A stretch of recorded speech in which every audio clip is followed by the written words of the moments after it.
àṣeyọrí ń bẹ ṣùgbọ́n pẹ̀lú bá a ṣe sọ yẹn náà nígbà tí a fi dìbò House of Assembly nígbà wọ́n kọ́ di ìbò yẹn ọmọ wa APC ló jáwé olúborí ó wá kásẹ̀ Mákindé ó ka aládé bíi pé nígbà tí wọ́n fi ṣe by election ọkọ̀ tí wọ́n fi lóòdà àwọn tọ́ọ̀gì sí láti ilẹ̀ yìí lọ Ṣakí 60 something ni. wọ́n kó àwọn PDP àti Governor Mákindé. ní wọ́n kó àwọn ọmọ gànfẹ́ lọ Ṣakí ńgbà náà. 60 something vehicles gbogbo hotel tó wà ní Ṣakí náà gbà.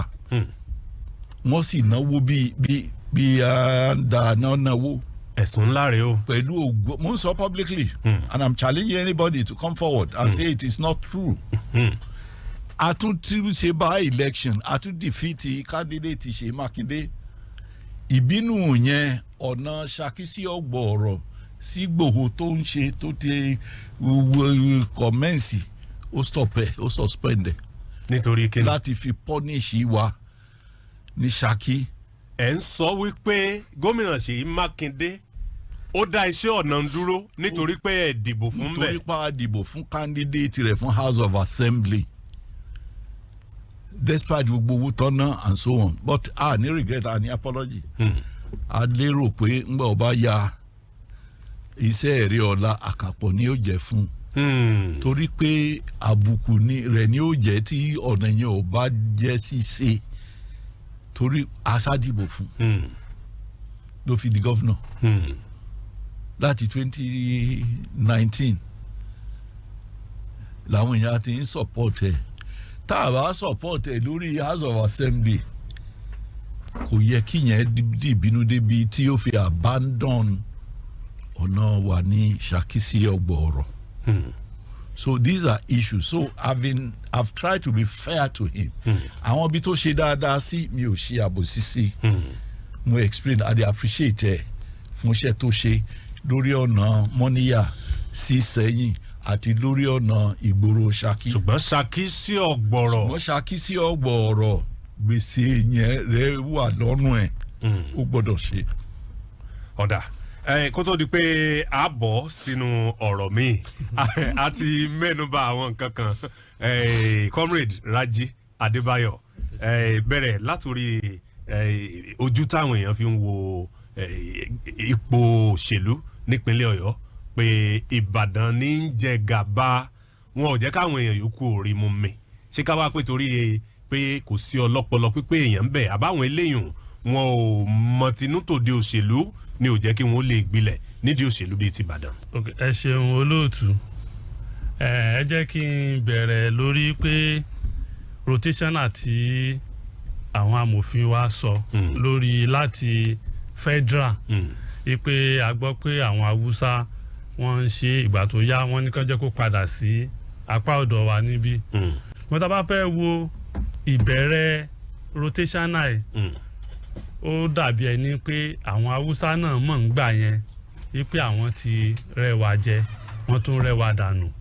ìyẹn ni ọ̀rọ̀ June 12 1993 tí ẹni tí ó jẹ́ olórí ológun gbà náà tó wá padà wá sọ nísìnyí pé òun gbà pàṣìṣe ní pé MKO Abíọ́lá ló wọlé. nígbà yẹn gbogbo èèyàn ti dunnú torí ìbò yẹn gan làwọn èèyàn sọ pé ìbò tó jẹ́ the most freest election in Nigeria ńgbà yẹn Haúsá dìbò f'Abíọ́lá Yorùbá everybody dìbò fún ṣùgbọ́n ìbò yẹn wọ́n fagilé. ẹ̀hónú pọ̀ kì í ṣe nílẹ̀ Yorùbá nìkan káàkiri gbogbo Nàìjíríà ìbò gan àgbáyé wọ́n fi ẹ̀hónú hàn ṣùgbọ́n àṣẹ̀yìnwá àṣẹ̀yìnbọ̀ àmọ́ bó ṣe jẹ́ Ọlọ́run mú Abíọ́lá sọ́dọ̀. ìyẹn ni àwọn Haúsá náà wá wò ńgbà yẹn pé àwọn ò tó bẹ́ẹ̀ pẹ̀lú gbogbo ọwọ́ tí wọ́n gbé lórí ọ̀rọ̀ Abíọ́lá yìí káwọn tó wá ṣe pé Haúsá ni ó bọ̀ síbẹ̀. ìyẹn náà fi ṣe pé nígbà náà àwọn ẹgbẹ́ méjèèjì tó lágbára ńgbà yẹn AD là ń lò ńgbà yẹn àti PDP wọ́n fi Yorùbá sílẹ̀ lẹ́gbà yẹn Olúfàlàì ní ti AD Ọbásanjọ́ jẹ́ ti PDP wọ́n sì wọlé. nígbà yẹn olóyè Ọbásanjọ́ lo ọdún mẹ́jọ bá a ṣe máa ń ṣe wọ́n lè dúró pé wọ́n ti lo ọdún mẹ́jọ lóòótọ́ a ti sọ nísọ pé ká máa yọ síra wọn òun náà ṣe wá gbé Yar'Adua náà wà gbà yẹn ó wọlé ṣùgbọ́n ikú dá légbodò tí Jonathan fi parí ẹ̀. Lẹ́yìn ìgbà yẹn látúnṣe lọ tó fi ṣe pé Buhari débẹ̀.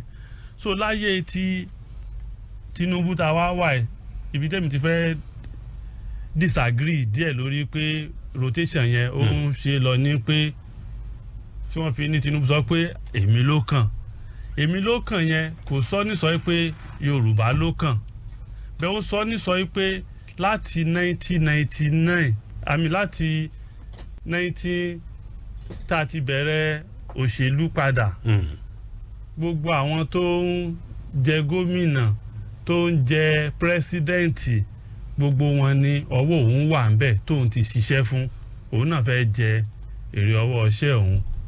Káwá ní àgbà lóòótọ́ pé rotational yẹn là ń ṣe lọ ẹgbẹ́ méjèèjì náà gbà yẹn Yorùbá ló yẹ kán fà sílẹ̀ ṣùgbọ́n ṣá rántí pé PDP Haúsá náà fi sílẹ̀ tó jẹ́ olóyè Àtíkù Abubakar ibẹ̀ yẹn lèmi ti ń sọ pé rotational yẹn náà kì í ṣe pé ó fi gbogbo ara jẹ́ rotational torí ká náà fẹ́ gbà pé wọ́n ń rotate ẹ̀bẹ́ yẹn Yorùbá ló yẹ kí PDP náà gbélé àbí Ìgbò bẹ́ẹ̀ ni àti APC ó jẹ́ Yorùbá tàbí Ìgbò ibẹ̀ yẹn so rotational yẹn náà tó ń ṣe lókè kò fi gbogbo ara múlẹ̀.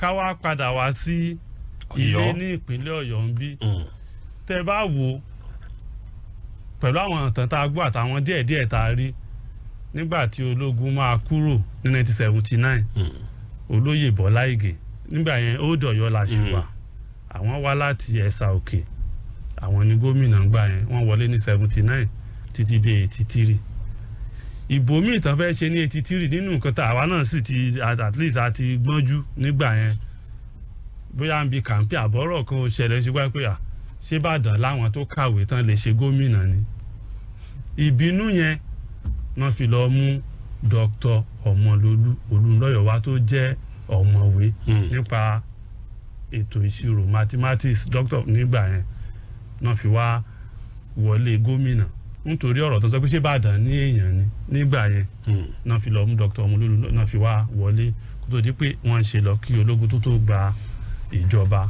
So ìgbà tó fi máa di tólógun wá tán tó padà sí ayé olóṣèlú tí olóyè Láàmú Adésínà tán fi wọlé nígbà yẹn àwọn èèyàn mọ ipa tí wọ́n kó nínú pé àfi wọ́n mú wọn sí àtìmọ́lé lórí pé àfẹ́ ológun olóṣèlú la fẹ́ ìjọba àwa ara wa ìgbà yẹn ìṣọ̀rọ̀ Ìbàdàn àbí òṣèbàdàn nírú wọn fi wọlé olóyè Láàmú ìpẹ́ iṣẹ́ tán ti ṣe tán ti rí pé ẹni ara àwọn tó gbógun ti tó jà fún ìjọba àwa ara wa èrè rẹ̀ náà fi wọlé ńgbà yẹn.